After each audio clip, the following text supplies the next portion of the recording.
creepy walk home from school.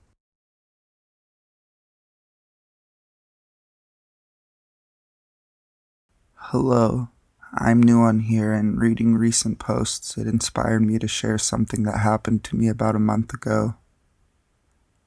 I'm 14 years old, and I live with my grandma. My school is about a 4-minute walk from where her house is, and I was just getting out of school. I know almost everybody in my neighborhood. People are friendly, but mostly stay to themselves. When I cross the street to leave school, I make a left turn, and I have to walk all the way down, cross another street, making another left, and then again, walk the whole way down to my grandma's house. I usually go in the back, and her backyard is fenced in by a yellow gate. Anyways, I walked across the street from my school and made my first left. Nobody I know takes the same route as me, and from what I seen, nobody was around. I was on the phone texting my mom that I'd be home soon, when a guy who was about in his mid-30s stopped and asked me what I was doing. I was caught off guard and simply answered that I was walking home. I walked past him, but he quickly caught up to me and asked me if he could talk to me for a minute. He said he needed to use my phone because his car had broken down and he had no phone himself. He pointed to a black Honda behind him. I declined. I had to go home and he gave me bad vibes. He badly needed to shave and he was wearing faded blue jeans and a dirty black shirt. He pleaded, saying that he had somewhere important to be, and even attempted to grab my hand and take my phone from me. I walked away and he caught up again. He accused me of not believing him and offered to show me that his car was in fact broken down. He told me to follow him over, and I denied yet again. I wasn't even supposed to be talking to him right now, seeing as though he was a stranger. I told him that I was sorry and that I couldn't help him, and I jogged the rest of the way down, ready to cross the street, and I seen him walking in my direction again. Cars were coming, so I couldn't cross yet, and I prayed they would quickly pass so that I could cross. He approached me again, saying he badly needed to use my phone. Annoyed he was still bothering me, I went to give him my phone, but at that moment he instead grabbed my wrist and started dragging me quickly behind him. I screamed and he ended up letting go because a woman who was about 20 stopped her car and ran towards us. What creeped me out even more is that she was driving the black Honda that was supposedly his car and was broken down. He bolted down the street and turned down an alleyway. I thanked her for helping me, and she said she was calling the cops. A Hispanic man who lives around the corner from my grandma could clearly see I was distressed and walked up to me and the woman and asked about the situation. I explained what happened, and he pulled a folded flyer out of his pocket. This flyer turned out to be a wanted flyer, with that man's face on it. According to him, the cops have been looking for that man because he is a known sexual offender who had actually raped a young girl a few weeks ago. The search for him had been going on for months and nobody had found anything. I was terrified. I called my mom and she was angry, mad at me for talking to strangers and mad that he had the nerve to try and kidnap me. I didn't have much to tell the police other than the fact that he asked to use my cell phone and tried to force me to follow him. I don't know if they've caught this guy or not. I haven't heard much about him, and since they haven't came back to me for further investigation, I'm going to guess they haven't. I never seen him again, and my mom also doesn't allow me to walk to or from school by myself anymore. I hope they catch this guy soon, considering I'd hate to hear about another young girl getting taken advantage of.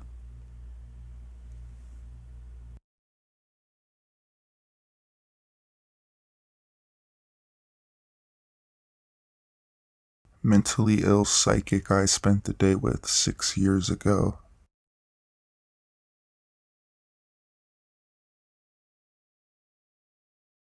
I was on the train coming back from meeting a friend.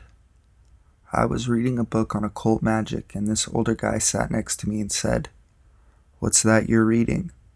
"I do magic too," and started chatting to me about all sorts.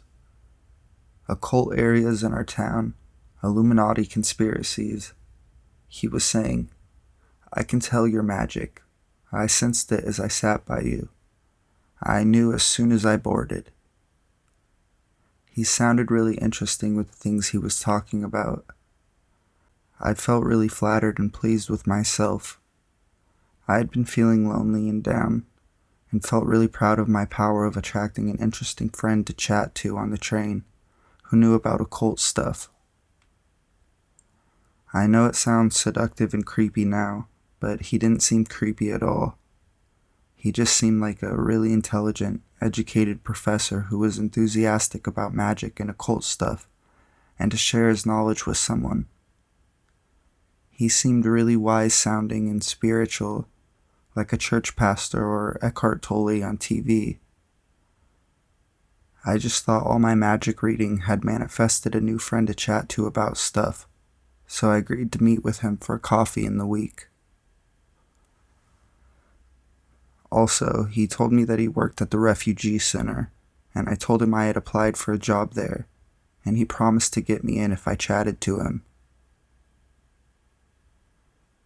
Anyway, I met him and did not enjoy it. He told me he was gay and used to be a boy prostitute. He was really flirty and creepy with me. He got me to walk to his house with him as he'd forgotten his wallet. His house was covered in letters from the local mental hospital, which I recognized as a friend gets them too, about meds and appointments, letters all over the floor and chairs. He had a picture of himself with blue scribbled round it, and he said, "You're psychic. You can see the blue psychic color." And he kept going on about my aura and giggling crazily and jumping up and down, waving around a dowsing stick that was snapped off an old aerial. Also, he had found a brand of liquor with his surname, and he bought loads of bottles of it and said that his Illuminati family made the drink and were millionaires but had cast him out. And he kept telling loads of stories about how he teaches psychic skill to the king of Saudi, and he was in hiding and he used to live in a castle in France with the Illuminati, etc. And he was saying, "I'm your messiah now. You need me to develop your skills. When I bring you back here, I'll take you upstairs and we can begin." And saying things like, "I need to know everything about you." I was scared and made an excuse to get away from him, and he was sad and crying. "I wanted to take you out for dinner and drinks tonight. I'm lonely."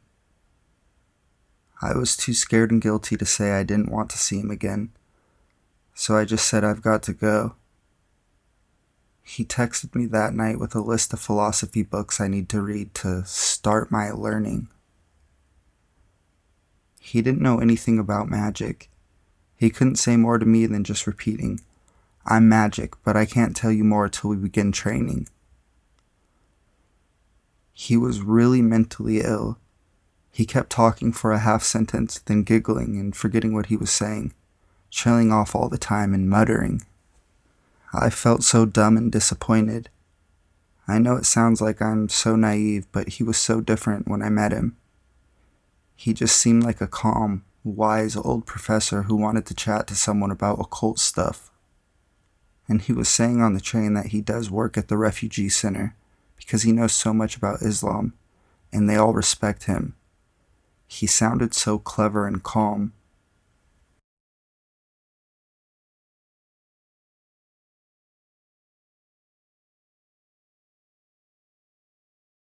Was I kidnapped?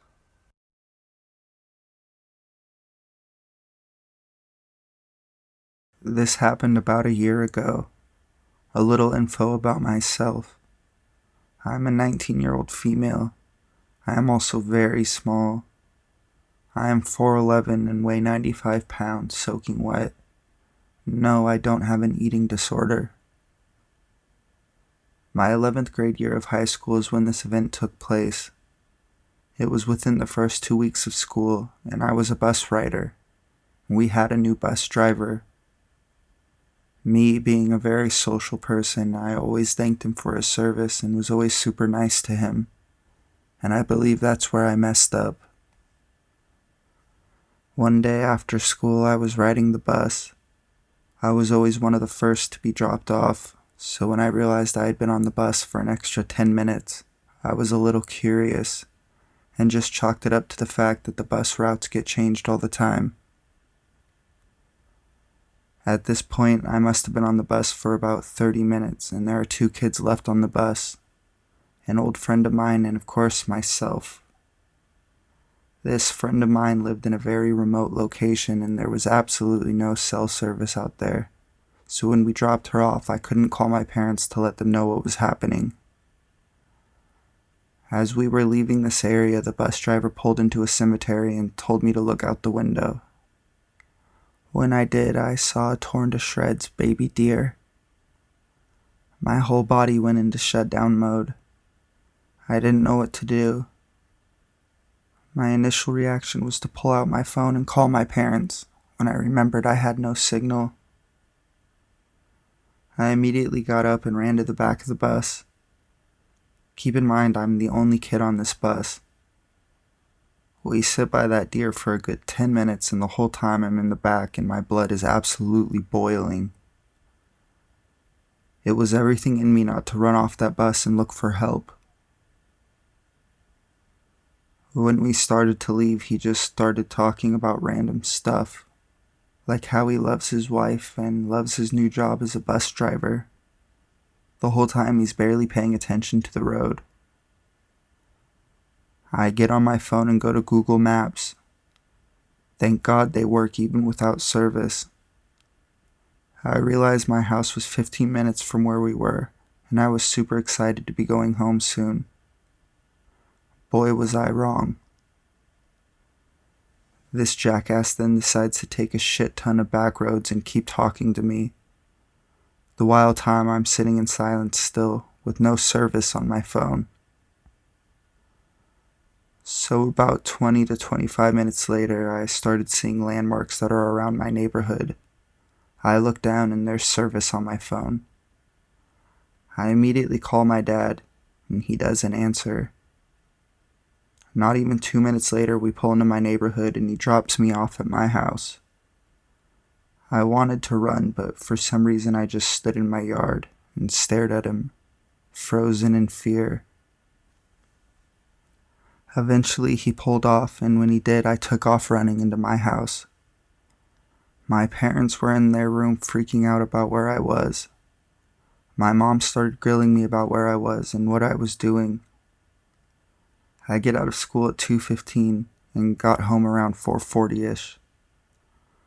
On a normal day I would get home at like 2:30, so my mom was very upset. My dad's phone was dead because he tried to call me so many times.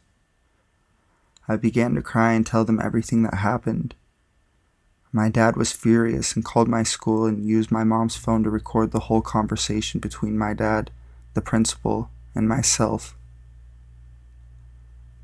My principal was extremely pissed off about what had taken place, as was my dad.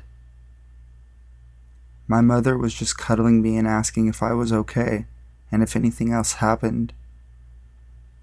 I didn't go back to school for about 2 days.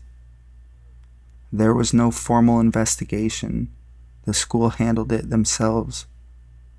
The bus driver denied everything, and when they checked the camera footage, the camera happened to be covered by a sticker or something of the sort. Thankfully, nobody believed the bus driver, and he was fired. I haven't rode a bus ever since. I know this isn't as creepy as most stories, but it's mine, and it's still the most bone-chilling experience I have ever had. So, creepy bus driver, let's not meet for your sake.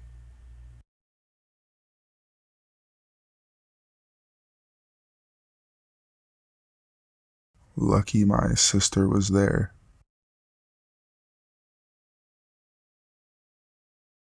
For my story, I think you'll need a little background. My grandparents have this little house close to the sea on a residential street.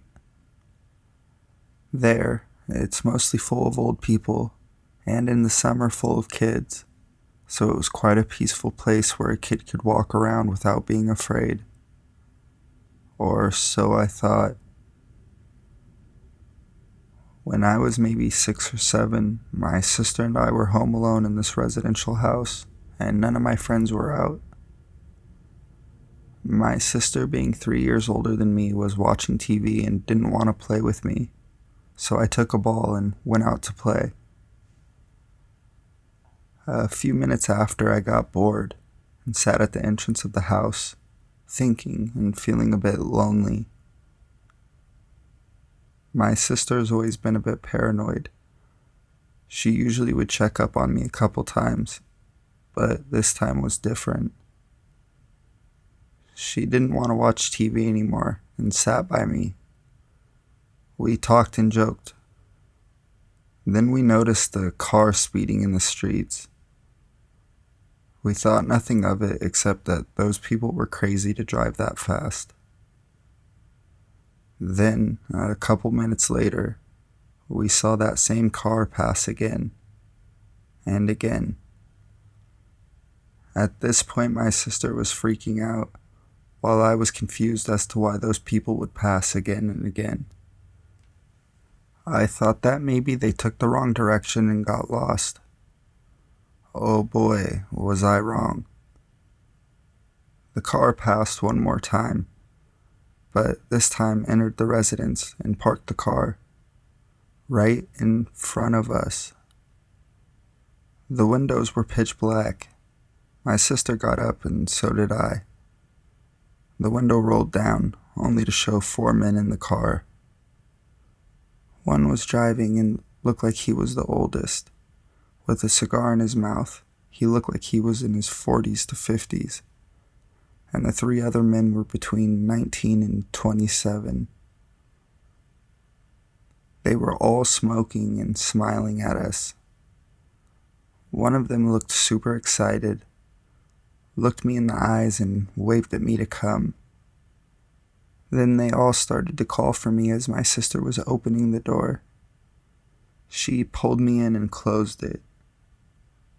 We waited for about 15 minutes and they were still there, looking at our door, waiting for us to come out.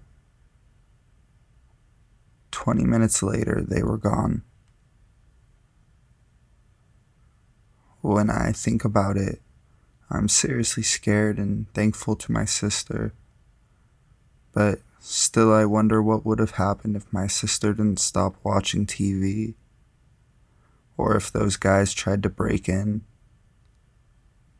Please be careful when you're outside.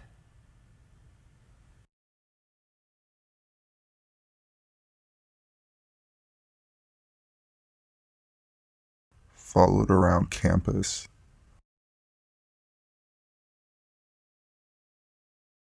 I've been reading Let's Not Meet stories for a while now, and I decided to share my experience with you all. A little background about myself. I'm a 19-year-old female. I stand around 5'2" and roughly at 115 pounds.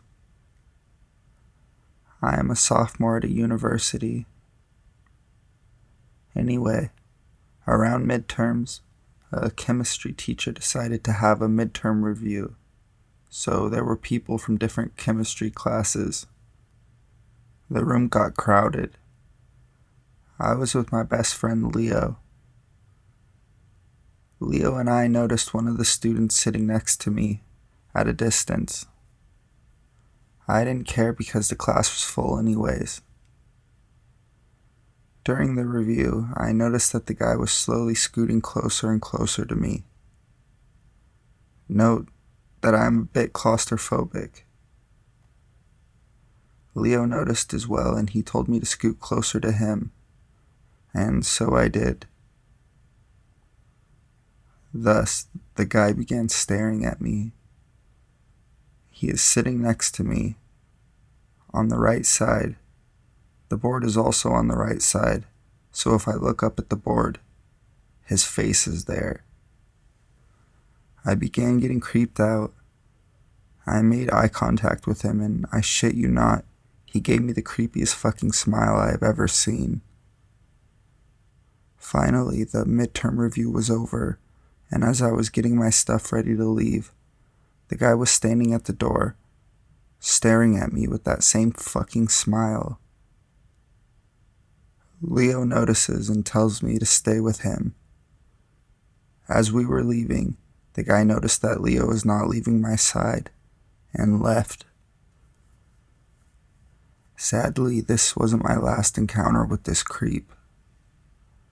2 weeks later, my best girlfriend, Ella, is walking with me. It was 8 at night and we just finished our late class. It was dark as fuck, but there were some lights. As we were walking, guess who I see? The same fucking creep from the review. I look at Ella and tell her that that is the same creepy ass from the review, and she told me to just ignore it. I make eye contact with the guy. I swear I was shitting bricks at this point, because he again gave me the same fucking smile. Ella saw it as well and told me to just keep walking, and he will just keep walking. I shit you not, this creep turns around and starts walking behind us. I kept looking back, but not looking back too obviously though. Ella and I are pretty much freaking the hell out because we were far away from where the cops usually stay. At this point, we are speed walking. We hear him whispering stuff. I couldn't really pick up what he was saying. Thankfully, we see campus security. I look behind me to see that he was even closer than ever. My friend Ella and I walk towards the security and pretend we are going to talk to him. The creep nopes the fuck out of there and walks away once he figures we are going to talk to the security. Ella and I sit down because we were shaking pretty badly. I have not seen Creepy Guy for the rest of the semester, and neither has Ella. And now that the new semester has started, Creepy Guy, let's not meet ever again.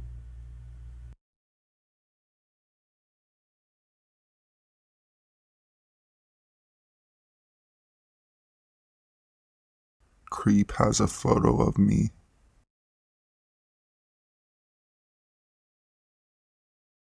This story happened about 4 years ago, when I was about 13. So to preface, my mom was leaving town for a week, so she decided to send me off to a summer camp, 5 hours away from where I lived, to my hometown. This camp was a week long in the summertime, in the forest, in the middle of nowhere, doing camp kind of things and staying in a cabin.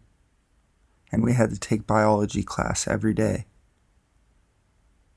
The biology teacher was a middle-aged white guy, like maybe 30 to 40s.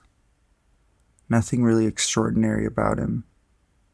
So for the first half of camp, he comes off as a little bit flirtatious towards me.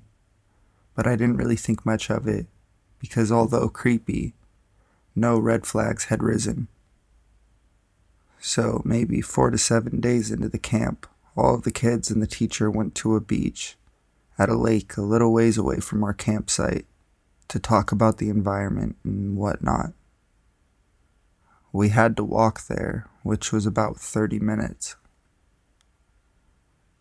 Everyone was up ahead of me, and I was lagging behind because I had hurt my ankle earlier. So I was the last person in line. Ahead of me was the teacher, and ahead of him were the rest of the kids.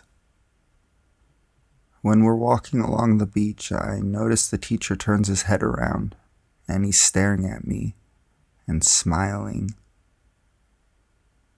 His smile isn't completely creepy, but it's definitely edging more towards creepy than friendly. I notice that at his hip is his camera. To explain a bit better, he was still walking ahead of me, head turned and smiling at me, looking in my eyes. And to his right side, he has his camera pointed towards me by his hip. Like, what the fuck? I kinda just smiled meekly and didn't do anything about it. I've always been a non-confrontational kind of person, especially since I've always been petite to average size. And especially at the age of 13, I was roughly 90 pounds. Nothing unhealthy about me, I've just always been an average height and naturally really skinny person. Nothing else really happens the next couple of days except on the last night. I woke up in the middle of the night and see him looking into my cabin window. I was creeped out and he just walked away. The next day I avoided him on the way back to town. My mom picked me up from our town and we came back to my current place of residence, and I didn't tell anybody about it because I didn't think it was that significant. I know some people might scream about how I should have come forward with this information, but I figured it wasn't a totally big deal, since he didn't lay a hand on me or come off as a complete perv to anyone else, and I would have had literally no witnesses or proof to back me up. And for that I regret not coming forward to anyone, but again, I didn't think it was a totally big deal, and I never saw him again. I kinda just forgot about it years later, until this summer. He got caught for being involved with child porn. The police found tons of child pornography on his phone, and other creepy things, like him being at McDonald's and taking pictures of children, and zooming in on their butts, and just violating things like that. He's in jail now, but creepy summer camp teacher, let's not meet again.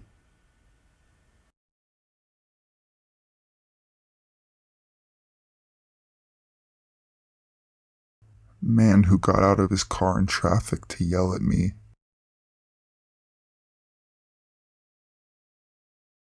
This actually happened in May, but I still think about it and it freaks me the heck out that people have so much rage in them over trivial shit. I was driving down a pretty busy street after getting gas. It was probably like 4:30 p.m. and the sun was still shining bright. I'm doing about 38 miles per hour and all of a sudden I get cut off by a big white lifted truck going maybe closer to 45. I have to hit the brakes because he swerves right in front of me in the middle of moderate traffic, and I honk to basically let him know that that's a shit move. As we both drive about a half mile down the road, we come to a stoplight. This is where shit gets scary. This guy, maybe early 50s, overweight Mexican with a graying buzz cut, gets out of the truck and is yelling and waving his hands at me, getting closer to my car. I crack the window very slightly just so I can hear what he's saying. He's screaming about how if I'm so bothered by him, why don't I get out of the car and do something about it? I'm pretty flabbergasted because I'm a 5'5" woman, about 25 years younger than him. And homeboy has no qualms about yelling obscenities at me, including one in which he threatens to snatch me up out of my car. When someone says they're going to snatch you up, it means beat the hell out of you. A grown-ass man making very gruff, violent threats to a female much younger than him. In broad daylight, with several people obviously watching. Yet, They don't help or get involved in any way. Super jerks. By this time, my window's back up and I'm recording him and getting his plates. He sees this, yet is not fazed or compelled to stop. He continues to scream and works himself to such a point that he's turned a deep purple. As he sees cars in front of him moving, he jumps back into his truck and takes off. I make it a point to turn in a direction I don't need to, in order to try to lose him. After I go around a block in a neighborhood, I turn back onto the busy street and into my own neighborhood. But who is there waiting for me? I don't know how he saw me, but at this point I'm freaking out, and for very good reason. He guns the gas and comes right towards me like one would do when playing chicken, veering off at the last second to avoid collision. He then attempts to turn around at the end of the block. I am now going 55 miles per hour right through a school zone and a residential area just to get the fuck away from him. For a split second, I think about heading towards the police station, which is on the other side of town, but I'm so freaked out I don't care. I see his truck go down the next street. I dial the police and put them on speaker as I'm driving out to the next nearest busy street. They're pretty quick to assist a damsel in distress, and within about a minute and a half I see a patrol car coming towards me. I pull over and wait, still glancing over my shoulder to see if Psycho Buzzcut is still following me, but I don't see him. I don't want to drive to my house because I hella don't want this guy knowing where I live. At all. The cops pull up and take more info from me, and I show them the video and photos I took of him on his rant and of his truck with plates. The cop inside the car enters the info I gave and says I don't have to worry too much because he lives in another city. Like that's going to stop him from being a crazy dick. They said they put an alert out to surrounding cops to pull this dude over if they see him, and tell him basically they know what he did, and that he can't fucking harass people because that's childish and insane. Something to that effect anyway. I'm still trying to calm myself down and stop crying. I'm also trying to make a phone call to my mom because after something like that happens, you feel like you need your mom to tell you it's alright. The cops say they'll follow me to my house, and I'm happy for that. Once we get there, the cop I spoke to said they found the guy and pulled him over. Not sure if that really happened or if he just said that to make me feel better. Either way, crazy ass road rage lifted truck dude. Let's never, ever meet again.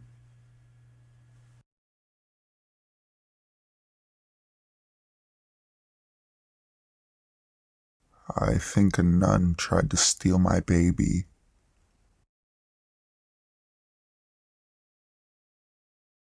My stepfather is an idiot. He's an ex-alcoholic and drug addict who is heavily involved in several Catholic churches and the local AA community. AA stands for Alcoholics Anonymous for those who don't know.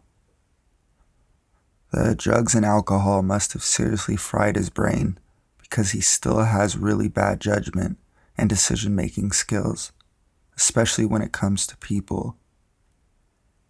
He has brought so many sketchy people into my life. Thank God nothing serious happened. I get it. He's trying to help others who are struggling with the same battle he went through, and maybe he is making a difference in some people's lives. But he's been bringing these kinds of people into my life since I was 4 years old. Some of them even lived with us for a while. I had kids young. I was 20 when I had my son and 23 when I had my daughter. When my son had his first birthday, my stepdad and mom retired. My mom had me when she was 40. going on mission trips with their church and moving to another state. They started working with this Catholic organization that specifically helps people who struggle with alcohol and drug addictions. The church gave them housing among their nuns and priests and paid them a small amount of money to buy food and necessities while they worked with them. One year, around Christmas time, my parents came home for the holiday and brought an older nun with them. She was probably in her 50s. My family got together and went to a Santa's workshop, which was super crowded. My mom, stepdad, their nun friend, and my sisters and their kids came too. My daughter was about 6 months old, maybe less. She is a beautiful red-headed baby. I have received many comments from family and strangers on how beautiful she is and her red hair are. And it probably had a few other stories of people who don't understand personal boundaries regarding children. The nun was immediately taken by how beautiful my baby is and kept touching her, talking to her and wanting to hold her. It was immediately uncomfortable because this was my first time meeting her. Also, she wasn't acting this way with any of the other children that were with us. My son, who was a 3-year-old at the time and has since been diagnosed with ADHD, was a handful and running all over the place, getting into everything. It's so hard going places with him and her without their dad. He didn't come with us because he was most likely working. So I think I was distracted because my son was getting into something he wasn't supposed to, and I let go of the stroller for a second, and this nun immediately took it. She told me she would give me a break, and since she was a friend of my parents and my family was all around us, I decided to let this nun push my daughter in the stroller. Another incident happened where my son was getting into something and I was distracted again for less than a minute, and when I turned back around, the nun and my daughter were gone. I freaked out and my whole family was still around me and no one knew where this nun went. She didn't say anything to anyone about leaving. My family and I immediately started looking everywhere. Luckily, there was so many of us and found the nun at the front of the building right near the exit. It was terrifying. When we found her, she said she was just taking my daughter on a stroll. I decided to leave right after that happened, and so did everyone else in my family. And luckily, I haven't seen her since. So yeah, creepy old nun that knows my parents. Let's not meet again. Edit. I posted this as a comment response, but somebody suggested I add it to my post. I forgot to mention some of the weird comments the nun had made to me. How if she hadn't become a nun and had children, she imagined they would look just like my daughter, because red hair runs in her family. Another small but interesting detail is my oldest sister, who was there too, with her 3 kids, also had a baby girl who was only a couple months old at the time. I don't understand why the nun latched onto my daughter in particular, other than her having red hair. Is hair color that big of a deal? Or would it have been because I was a young mother and didn't have their father with me? Update. I called my mom today and asked a few questions about the nun. I believe she legitimately is a nun. She worked with their organization and was introduced to them by another nun and priest they know. She frequently worked with them when they lived in Maryland, setting up retreats and meetings for addicts. At one point, the nun had planned to go on a mission trip with my mother, but something came up and it didn't happen. My mom and stepdad moved around a lot during their retirement and haven't talked to her since they left Maryland, which was about 2 or 3 years ago. They recently moved back home and left that organization, and my stepfather works for a whole new one, doing similar work, and my mom is fully retired. My mom doesn't think that there was anything weird about the situation, that it was no big deal that the nun took my daughter on a stroll and didn't think to tell anyone where she was going. I haven't seen her since because she still lives in Maryland. My parents don't even talk to her anymore, and I actively try to avoid people my parents hang around.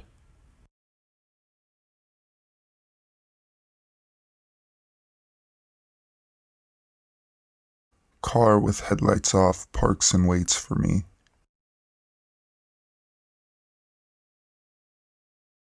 Last night I was taking a ride. I like walking or riding at night as there's less noise and little traffic. It's usually peaceful. This time I was headed home around 2 a.m. There's a stretch of street about 2 blocks long, which runs on county land between the borders of 2 cities. As such, it has no street lights. I always watch for cars here, and the shoulders are narrow. At the end of the street towards my home, it hits an intersection where you can either curve gently left on the same street or take a blind sharp right turn. There is a street light just around the curve to the left, so that intersection has a bit of background light as you approach. I was about 2/3 of the way along when I heard the rushing sound of a car from behind me. But when I looked back, I didn't see one. I looked again just in time to see a thankfully light-colored car coming my way, with no lights on whatsoever. I got out of the way and they drove past at around 25 to 30, normal speed for the street. No running or taillights either. As they passed, I shouted, "Turn on your lights." At the end of the street, I saw them take a right turn. I paused and thought, if they're driving around blacked out, maybe they're up to trouble. And just maybe they took that turn in order to head back this way. At first, I just moved well off the road. On the right, there's a large house which sits on the corner. Its front side faces the street off that blind turn. It had a bright floodlight on the back. I immediately decided that the risk of getting caught by a homeowner might be an okay risk to take in this case. So I pulled around the right side of the house, into their side yard, which was dark. I laid my bike down on the grass, and moved until I couldn't be seen from the street I'd been on, and waited. I heard 2 car doors shut and a few gravel crunches, and wondered if they'd actually parked around the corner. I walked around a bit further until I could see around the front, and a hedge blocked my view. I waited a few minutes in silence, then heard crunch, crunch, crunch, and 2 doors shutting. Red lights came on the other side of the hedge, and the car pulled back towards the intersection. Seems they did pull a U-turn, park, get out and wait, presumably for me to come around the corner. I didn't know whether they'd gone straight or turned left and gone back the way they came, so I moved until I could see the street I'd been on.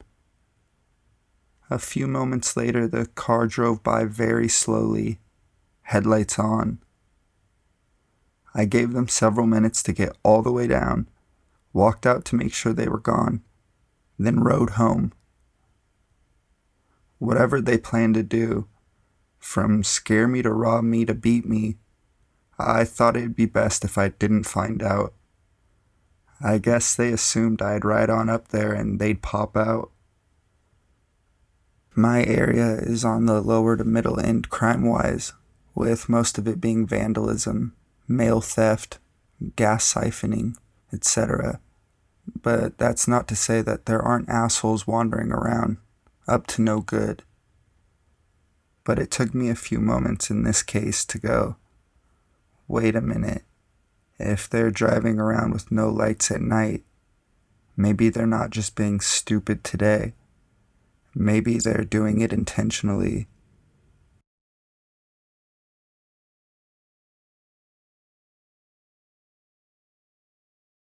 Smiley guy with his frozen dog.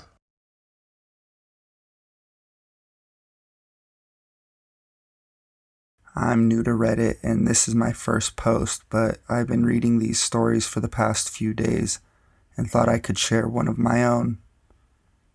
Hopefully, it's creepy enough for you guys. It sure as hell was for me.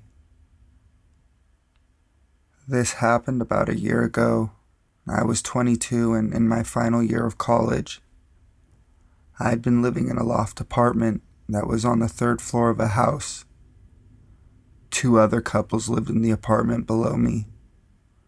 I lived just off campus in what's called a cusp neighborhood, which is basically a safer, just more family-oriented area, which was a mix of some college students as well as old people and families.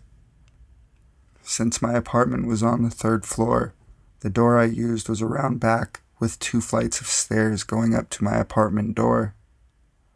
Also, my bedroom was at the front of the house with 2 big windows that faced the street. One night I was coming back from working on my thesis with a classmate at her apartment. It was late, around midnight, and I drove down my street to find parking. I lived in a cul-de-sac with a dead end, so I turned around when I didn't see any parking and decided to park on the main street that ran perpendicular to mine. I had done this many times before and walked to my apartment late at night on multiple occasions and always felt safe. After I got out of the car and pulled my 2 heavy bags out, I noticed a man standing in the street where mine began. He was about 40 feet away and his face was sort of covered by shadow, but he was facing me and I could tell he was staring at me. He seemed to be in his 30s, was wearing regular looking clothing, and had a dog that looked to be kind of a beagle next to him. Normally I would just shrug it off as some guy walking his dog. No biggie. But I still had one of those really bad gut feelings something was up with this guy, and here's why. First of all, he pretty much seemed to appear out of nowhere. I had been driving down my street and didn't see anyone, nor did I see anyone up or down the street I parked on, and I was actively looking around to find a parking space, so I would have seen if someone was walking down the street. Second, he is just standing there facing me, and if he were walking his dog, shouldn't he be doing the obvious, like walking? Then, the last thing, that to me was the creepiest, was that he was standing in the middle of the street. Not by one of the sidewalks on either side, but smack in the middle, like he was trying to block the street. I fumbled for my keys to lock my car and noticed him still standing there staring. I knew I had to walk by him to get to my apartment, so I was starting to get pretty creeped out at this point. Not to mention his dog was just as frozen as he was, not moving and also just staring at me. So I sort of half smiled in his direction and said, "Hello," pretty loudly, trying to show confidence that I wasn't scared of him. I started walking as far to the left side of the street as I could, the side that my house was on, making sure my house key was ready to go and lock the door quickly. My house was 4 houses down from the top of the street, and there's a small street lamp right in front of my neighbor's house that kept it from being totally dark. The man hadn't said anything in return, and I was avoiding eye contact, trying to look straight ahead. Something possessed me to glance at him, and I wish I hadn't. When I looked to my right, he was grinning at me with this really sinister-looking grin. The only thing moving was his head as he followed me. I snapped my head back and increased my speed, trying to mentally locate where my phone was in my bag if I had to call 911. When I got to my house, I turned left to take the little path leading to where my door was and quickly glanced back to see if he was following me. He was directly under my neighbor's street lamp, like a spotlight, about 15 feet from me, just standing there with his frozen dog, still staring and still smiling. At this point, I just bolted to my door. It was not well lit by any means, and I couldn't see whether or not he was going to follow me to the door. I unlocked the door as fast as I could, slammed it behind me, and deadbolted it shut. I turned off the stairlight because I didn't want him to see me through the window at the second floor landing and know which floor I lived on. I fumbled up the stairs to my apartment door, unlocked that, and turned off all the lights in my apartment. I crept into my bedroom. Thank God I'd drawn the blinds before I'd left, and made a little hole in them with my fingers to look outside. Much to my horror, he was standing in the middle of the street again, directly in front of my house, looking up at my window, still smiling, and this time waving. I freaked out and grabbed my phone from my bag and called my dad. Probably should have called the police in hindsight. I was in hysterics telling him what was happening. He told me to calm down, make sure all my doors and windows were locked, and to call campus PD. I called the campus police and this time much more calmly explained my ordeal. By this time I felt safe enough to look out the window again, and didn't see him. They eventually came after about a half hour, took my statement, and searched for the guy, who they of course never found. They did say, however, that there were boot prints in the dirt by my back door, as well as the same prints in the side garden of my neighbors, who lived on the first floor. The garden was on the other side of my house, right under one of their windows. Needless to say, I made sure both of my first and second floor neighbors were warned about this creep. I think the thing that creeps me out most is that I never saw him actually walk anywhere. It seemed like he just appeared. I never heard footsteps or any indication he'd moved closer to me, and every time I saw him, he was just standing there with his dog, who wasn't moving either. Not a sound from either of them. That smile still gives me the shivers. So, creepy, smiley guy with your frozen dog, let's never fucking meet again.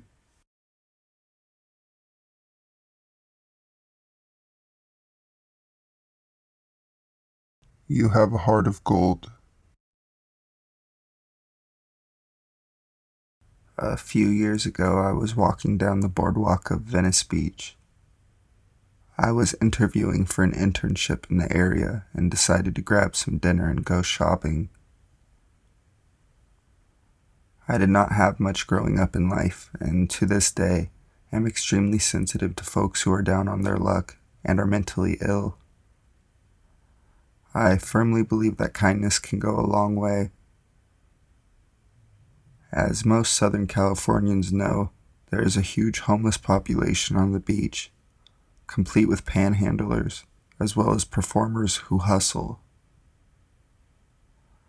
After dinner, I was heading back to the hotel I stayed at and gave $10 to a man sitting in the shade with his head down.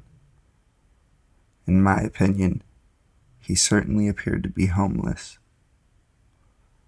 A gray, shaggy beard, unkempt clothing, 2 large plastic bags beside him full of blankets, torn shoes and sweaters, etc. As soon as I dropped the money in his hat, he looked up at me, smiled a big cheeky toothless grin, and stated, "You have a heart of gold." I smiled shyly, wished him the best, and walked on. 20 minutes later, I arrived at my hotel, reached my room, and prepared for a shower. My room was on the first floor, just the way I liked it. I also must mention that due to being younger and without financial help, I was obligated to choose a seedy hotel of sorts. It was the kind with palm trees outlining the front, pink cemented walls, the more decorative type, if you will. The way the room is situated, you walk in, the kitchenette is directly to your left, the bedroom is straight down the room, and the bathroom is past the bed and to the right. Typical, routine. I took the shower, put on my robe, and proceeded to go to bed, as my interview was the next day. That night/morning, I woke up at exactly 2:45 a.m. to the contents in the closet shifting. I had placed a few hangers with clothes prior to my shower. At first I thought it was my imagination, but something made me get up to check. I can't pinpoint what it was, but I always trusted my gut. I got out of bed, walked over to the closet, opened it, and before my eyes is the same homeless man I gave the money to. At this point, I am obviously fucking terrified and screamed bloody murder. The crazed look in his eye, complete with that same toothless grin, is an image that haunts me to this day. I wanted to thank you for having a heart of gold. I hauled ass the fuck out of that hotel room in my robe, ran to the front desk, and told the clerk to call the cops. All my valuables left behind, including my cell phone. Believe me, I knew I had to get the hell out of there before God knows what would have happened. The cops arrive on scene 5 minutes later, and I was obviously in shock as to what just happened. They proceeded to case my room and the surrounding area for the homeless guy, but minutes later they came back and stated that there was no sign of him.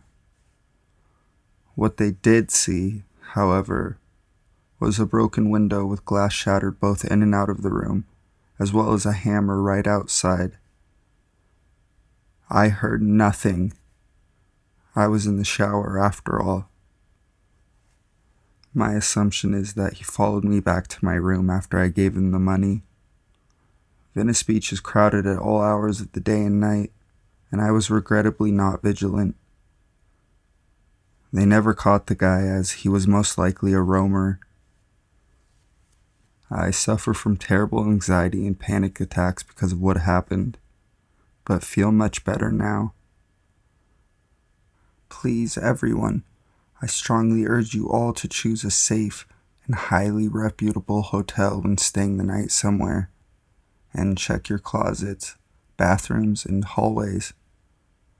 Please look out your window and make sure that there are no shady folks.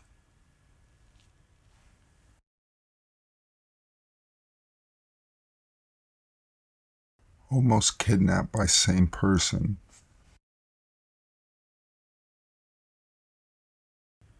So, this happened in my sophomore year of high school. I live in a pretty bad neighborhood, but since I've lived there all my life, I know everyone around there. Even the drug dealers and the thugs.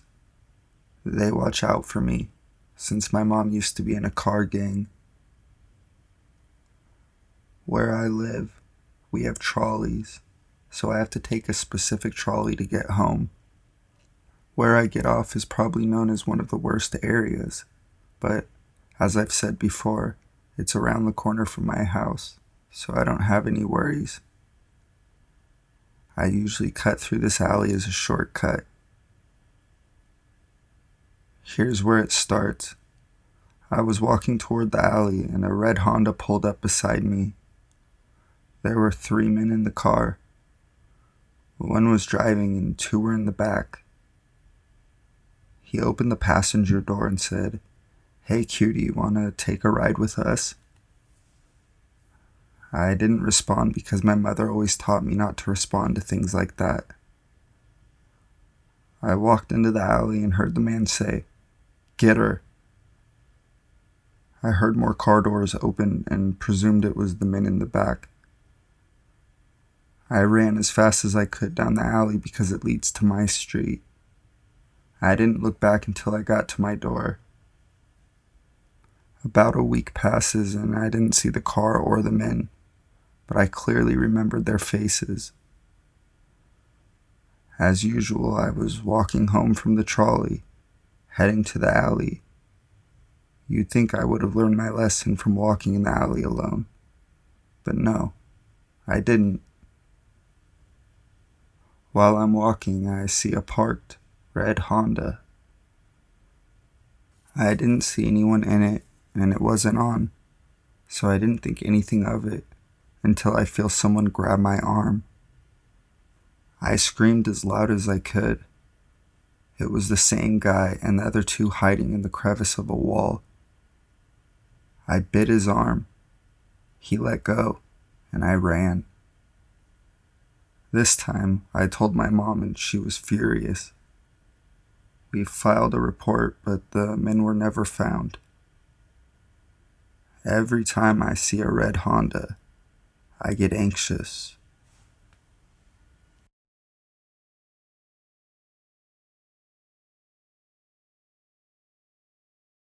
The construction workers.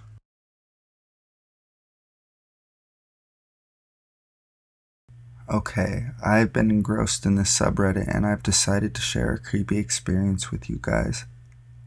I have plenty more to share if you would like. A bit of backstory. I'm a 17-year-old male living in New South Wales, Australia. I'm half Asian and in a way female looking. I'm around average height and very thin. I have what you could call emo-esque hair. This coming into play later on.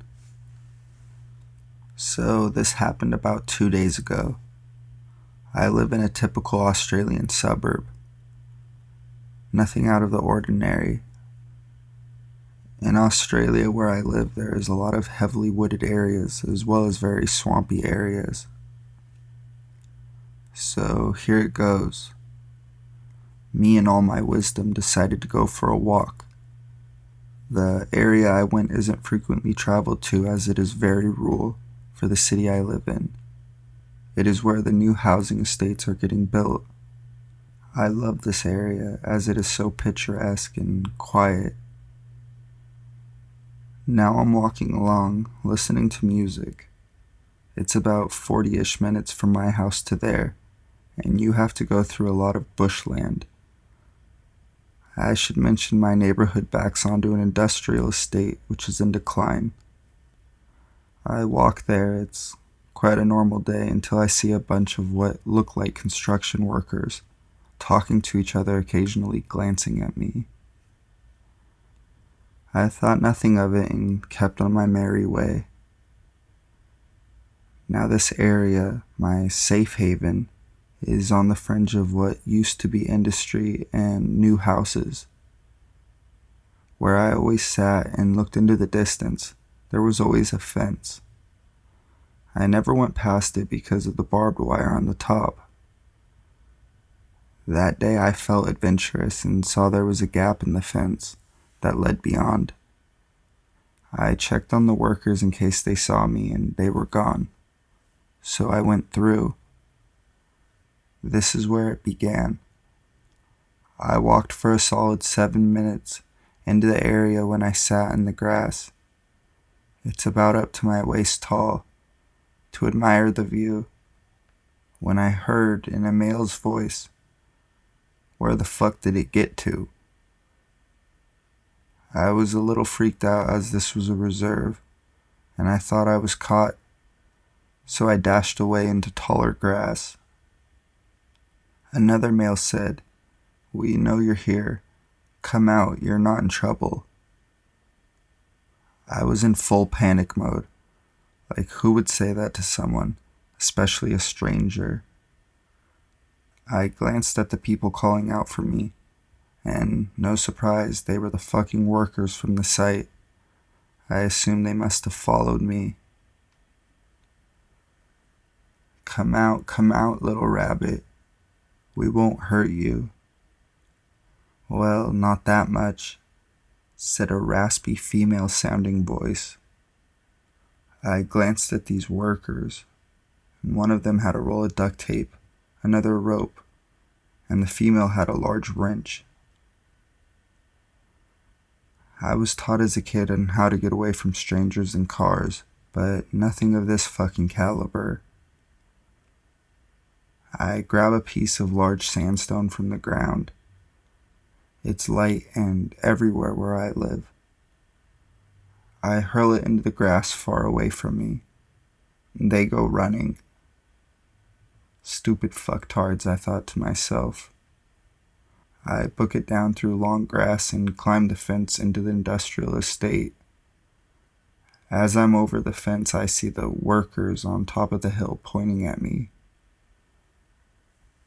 They leg it back towards me, yelling, "Oi, come back here." I proceed to nope the fuck out of there back to my house. I haven't seen these people since, but what frightens me the most is I'm pretty sure that they thought I was a girl. I don't know what their intentions were, but they weren't good at all. So creepy, obviously fake workmen. Let's not meet again.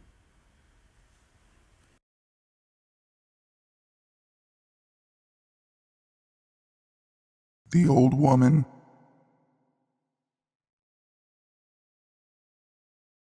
Long-time lurker, new-time poster, and foreign. Please bear with me. These are 3 different stories that are all part of one experience, with one especially creepy woman. These incidents happened throughout the span of 14 plus years. Describing the type of neighborhood I lived in will be integral to this story. When I was 6 years old, me and my family, parents, 2 brothers, and grandparents, lived in the ghetto part of the city. It was a poor neighborhood housing several ethnic groups of immigrants. Break-ins, random violence, and drug abuse were common occurrences, so whenever I went out to play with my friends, my parents never let me wander off out of the apartment complex, or out of their line of sight from our apartment window. Moreover, I wasn't allowed to walk to or from school without being accompanied by my family. The school wasn't very far from our house, a 10-minute walk. The way to school passed a big ghetto-ish playground, which I loved, that had a long uphill paved trail leading right to the school. My parents never let me go to the playground alone with my friends, and that really frustrated my little 6-year-old brain. Given the nature of our neighborhood, and me being a girl, I had heard endless speeches about the horrors of wandering off alone outside. Stranger danger and all that jazz. I was a pretty gutsy kid, so I didn't really take my parents' words very seriously. Being a kid, I didn't quite understand why my parents always hovered over me, not letting me be a kid and just go outside or go to school alone when my best friend did so every day. So one day I decided I'd one-up my parents and come back completely alone from school to gain their trust. A mentality of, look at me, I'm a big girl. They worked till late that day. My brother was in high school and my other brother was in the army. I knew the person who'd come pick me up at 2:15 was my grandma. I planned this all very carefully. School was ending at 2, and that gave me exactly 15 minutes to get back home and surprise my grandma. The moment the bell rang, I ran back home, taking that paved trail that goes through the playground. I was one super excited ball of energy. It'd be my first time going home alone, even just outside alone. I was pretty fucking pumped. That didn't last long though, because as soon as I hit the paved trail, I saw her. She was a tall, lanky old lady with bright blonde dry hair, a super wrinkly face, and completely dead-looking eyes. She was wearing all black and carrying all sorts of colorful shopping bags. Now, I had seen this old woman outside before. My parents talked about how creepy she is and how she's probably methed up 24/7. I saw her and I froze. A feeling of dread took over me as my first super exciting experience of walking home alone got completely fucked by this lady. I froze too late because she spotted me and started to approach. "Hey little girl, do you want some candy? I have the best candy in this town." Her voice was raspy, like someone who spent the vast majority of their life downing Marlboro cig packs. The closer she got to me, the worse I felt. I told her I'm not interested and nonchalantly skipped by her, faster than walking, so I could continue home. "Come on, just try one. You'll like it. You're a very pretty girl. My friends would love you." She kept walking behind me. She was following me. I was terrified. I tried containing myself to not show her I'm scared. I thought it'd make her angry and she'd hurt me. I walked a bit faster and told her again that I'm not interested. She started screaming some nonsense. I ignored her and walked faster. At some point, she stopped screaming. Soon after, I could hear her breathing and felt her fingers on my arm. I instantly noped the fuck out of there, running down the trail crying. As if being touched by that old banshee wasn't terrifying enough, I heard her running after me. As I turned my head to see where she is, this sack of old bones was legit sprinting behind me, as far as her old lady legs could carry her. Imagine seeing an old, creepy-looking, dressed-in-black lady running after you. It was such a frightening sight for a 6-year-old me. After running for what seemed like forever, I finally got to the playground. The old witch was just around 10 meters behind me. At the playground, I saw my grandma on her way to the school to pick me up. She was pretty shocked to see me, obviously, but mostly because I was hysterically crying.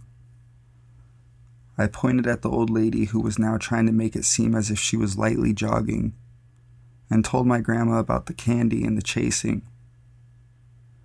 My grandma is a very non-confrontational person and is easily scared, so her only reply to the old lady was, she just gets so emotional and overly excited at things.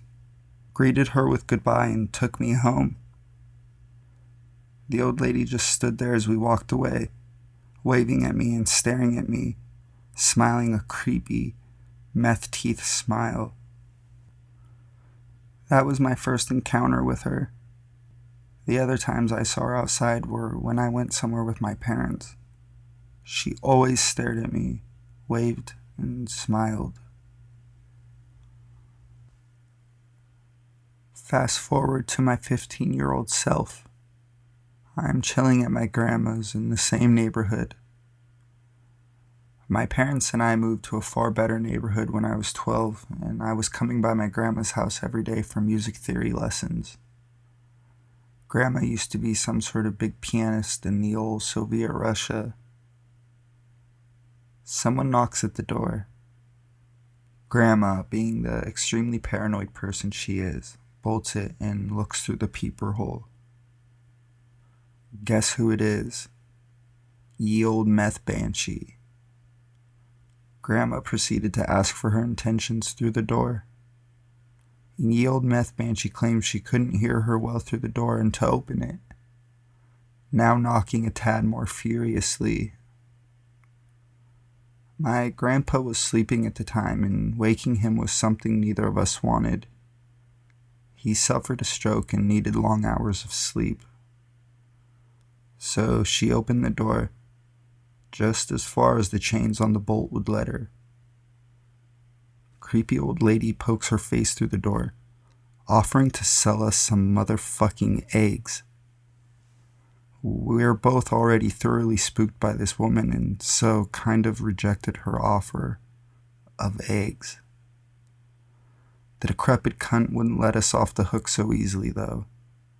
She shoved her foot in between the door and the frame and didn't let my grandma close the door. We were both absolutely horrified as she turned to me and said, "You're that pretty girl. Can I buy eggs from you?" We were in complete fucking shock. The woman tried pushing the door open, but she was no match for the chains. She started fumbling at them with her disgusting bony hands. She shoved her hands inside our apartment and tried to pry open the chain. Grandma told me to call the cops and keep away from the door, but I wasn't having any of that. I kicked Banshee's foot from between the door and the frame and closed the door full force on her fingers. She started screaming and going insane, pounding at the door, yelling how she's gonna get us, how she's gonna send her big scary friends over to burn our place down and do many colorful things to me especially. The door banging continued for several minutes until one scary neighbor we had got out and scared her off.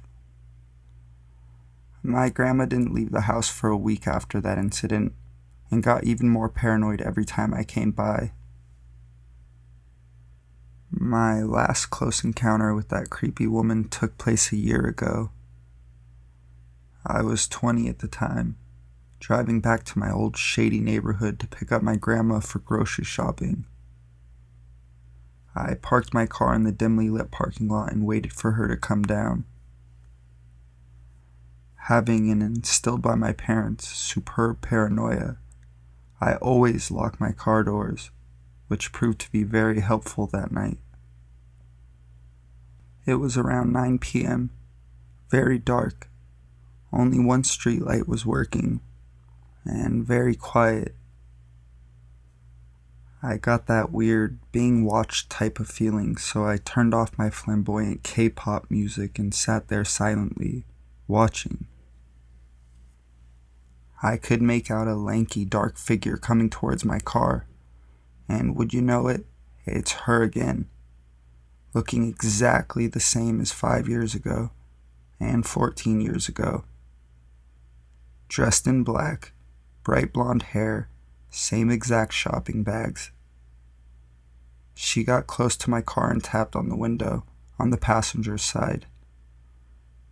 "Pretty girl, roll down the window." Fuck no. I motioned her at no with my head. She then goes to mess with both door handles on that side of the car to try and open them.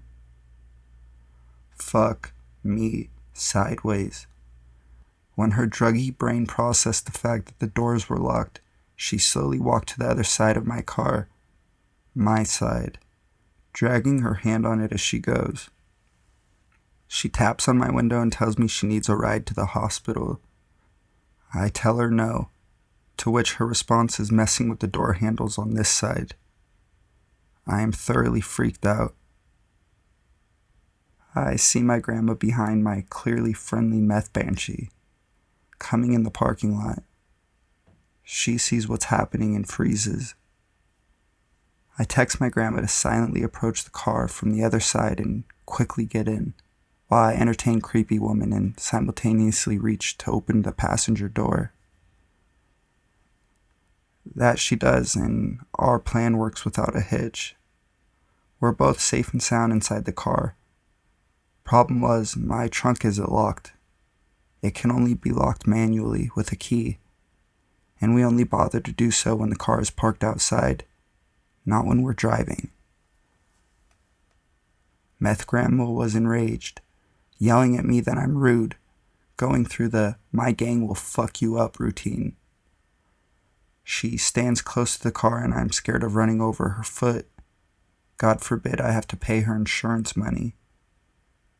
She throws a fit, hitting the car with her bags, looking fucking demented. I notice she keeps her feet really close to the car and is walking to its back, to the trunk. My jaw dropped to the floor as I saw her opening the trunk, slowly and quite literally crawling into it, giggling like a fucking maniac. Boy, did I floor that poor gas pedal because ye old meth banshee fell on her decrepit ass and screamed bloody murder. Me and my grandma also screamed. Our screams were muffled with cheery Korean pop music, which I turned on to try to make myself feel better shortly after that witch was out of our car for good.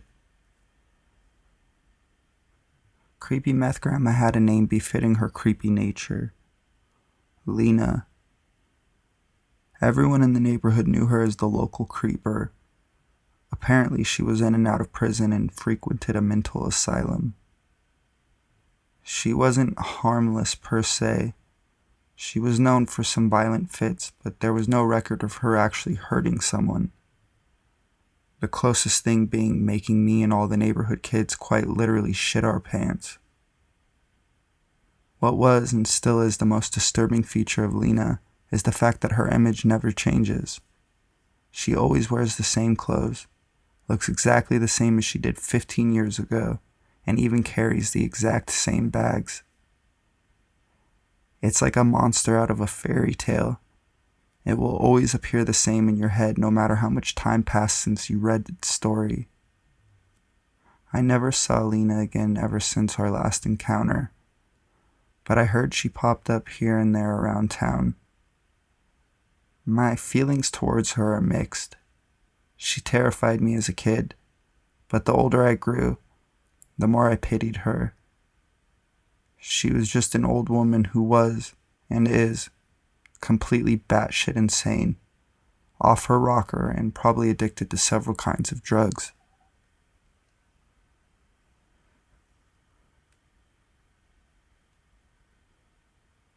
Too long, didn't read.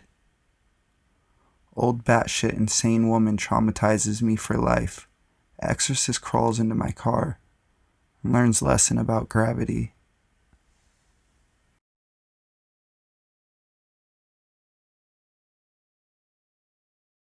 Being followed. This happened several years ago. I used to walk up to 7-Eleven about 2 miles from where I lived to get a big gulp. The store was located on a 4-lane road, and there were several fast food places. I noticed a white pickup driving down the turn lane. Okay, he wants McDonald's. He turns in and parks closest to the sidewalk. I keep walking. I hear running footsteps. Turn around and the guy was running up on me. He stopped. I made eye contact, straightened into fighting position, and he got back into his pickup. He continued to drive in the turn lane. He turned into a pizza place, again parking in a spot nearest to the road. I looked at the vehicle and he didn't get out. I kept walking. This pattern continued for another 2 stores. I finally got to the 7-Eleven. I asked the clerk to call 911. The idiot went out to confront the guy, came back in and told me he said that the guy was just waiting for someone. Yeah, me, you absolute moron. I guess the man in the pickup truck was scared off by all this. He left. I read the newspaper about a week later. Pickup man was arrested for 3 sexual assaults. To clear it up, it was late enough that the fast food places were closed, except the drive-thrus.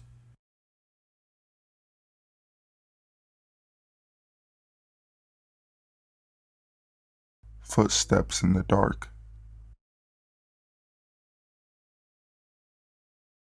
It was around 9 or 10 at night when I thought it would be a good idea to walk up to the nearby little grocery store, which was less than a 10-minute walk from an apartment that I shared with my two friends at the time. I have always been a night owl and a snacker, and I had run out of my favorite snacks, which were pepperoni sticks and Pepsi back then. I got to the store, picked out my items, paid for them, and left with no issues.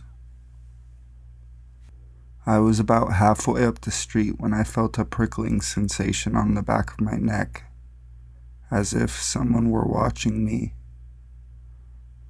Glancing around nervously, I only saw parked cars. I continued to walk, but perked my ears. That's when I heard it. Footfalls. I paused under the guise of tying my shoe to listen closer, and the sound stopped. Thinking that I was perhaps only hearing the echo of my own shoes as I walked, I smiled internally and began my way along again.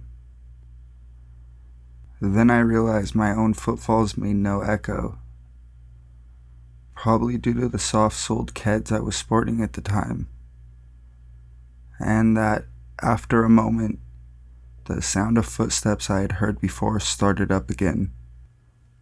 This time, though, they sounded a little closer than they were only moments before.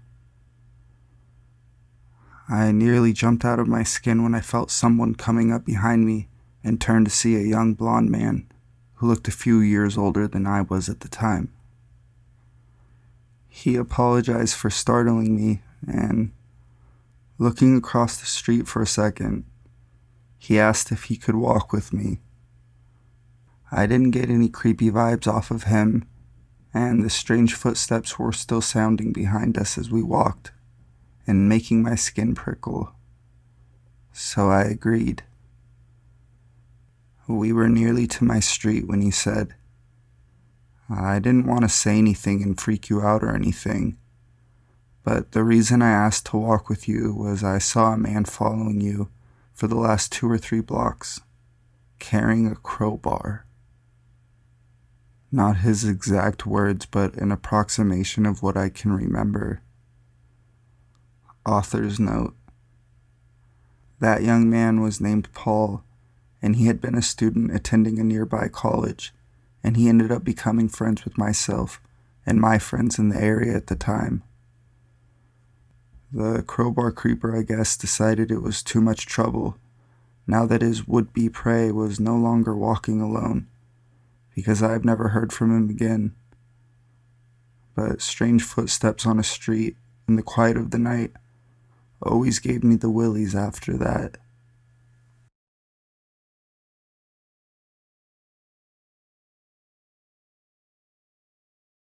I'm just warning you. He's coming.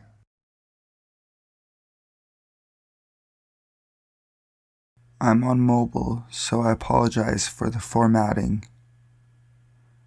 This is a story from when I was 16 years old. I was a sophomore in high school, and I had recently thrown my rebellious stage into full throttle, trying every drug available to me. The one drug I've never tried is meth. But as life would ironically have it, I started dating this meth addict named Richard. This story isn't so much about him as it is about his dealer, TJ. My boyfriend was a tiny, short guy who fortunately never laid a hand on me. His dealer, on the other hand, was a massive guy. He stood 6'3" and must have weighed 300 pounds. He had a machete he kept in his boot at all times, and I once saw him knock a guy out for simply glancing at his house. He is a schizophrenic meth addict and dealer. Also, he lived directly across the street from me. About 6 months into my relationship with Richard, I ended it and told my parents everything. They were concerned, of course, but I was still in a lot of trouble. A few weeks after we'd broken up, I get a Skype video call request from him. I stupidly accepted it, and he cut right to the chase, telling me that TJ's cousin had recently been arrested and somehow their meth-addled brains believed that I was the cause of this, despite never having met his cousin. I told Richard to try to talk some sense into TJ, but all Richard said was, "I'm just trying to warn you. He's coming," and ended the Skype call. Because I was a stupid teenager, I didn't report this to the police and didn't tell my parents until much later in life. I think my reasoning at the time was that I was using a lot of drugs myself, and I was afraid that I would get into trouble as well. After the night of the Skype call, I saw TJ everywhere. He was watching my house. He would show up at the park near my school where I'd smoke, and I'd see him standing across the street from my bus stop. He never said anything or made any moves. He just stared at me. This continued on for months, ramping up my anxiety and making it impossible for me to sleep. I started falling asleep in class and finding riskier places to smoke near campus to stay away from him. It was total agony, knowing that something horrible was coming, but I was still too dumb to do anything about it. Luckily, TJ got busted after 3 months of watching me because some lady suspected he was making meth in his house. He's still in jail from what I know, and I never saw Richard again after that Skype call. I hope I never have to see him again, and I would be smart enough now to contact the police if I do.